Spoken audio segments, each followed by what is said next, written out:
माझ्या सोबत चल, आपण दोघं लग्न करू, असे म्हणत आरोपी तरुणाने एका 19 वर्षीय तरुणीचे तिच्या राहत्या घरासमोरून अपहरण केले.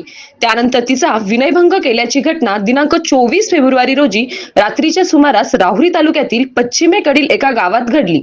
एक 19 वर्षीय तरुणी राहुरी तालुक्यातील पश्चिमेकडील एका गावात तिच्या कुटुंबासह राहते.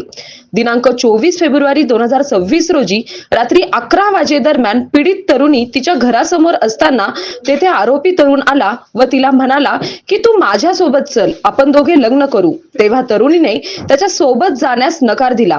तेव्हा आरोपी तरुण म्हणाला की तू जर माझ्या सोबत आली नाहीस, माझ्याशी लग्न केले नाहीस, तर मी विषारी औषध घेऊन माझा जीव देईल आणि तुलाही जिवंत सोडणार नाही, अशी जीवे मारण्याची धमकी दिली. त्यानंतर आरोपी तरुणाने पीडित तरुणीचा हात धरून तिला जबरदस्तीने त्याच्या गाडीवर बसून तिला संगमनेर येथील एका अज्ञात ठिकाणी घेऊन गेला. त्यानंतर आरोपी दुसऱ्या दिवशी तिला आळेफाटा येथे नेले आणि पुन्हा संगमनेर येथे आणले. त्या ठिकाणी आरोपीने पीडित तरुणीचा हात धरून जबरदस्ती करण्याचा प्रयत्न केला.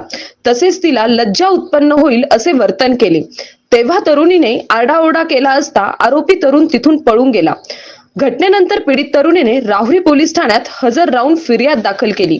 तिच्या फिर्यादीवरून आरोपी ऋषिकेश विजय गागरे, वय 24 वर्ष, राहणार ताराबाद, तालुका राहुरी, याच्यावर अपहरण व विनयभंगाचा गुन्हा दाखल करण्यात आला. पुढील तपास पोलीस निरीक्षक संजय ठेंगे यांच्या मार्गदर्शनाखाली सुरू आहे. Satish Phulsoundar, MS news, Rahuri. अशाच नवनवीन बातम्या पाहण्यासाठी चॅनलला सबस्क्राईब करा.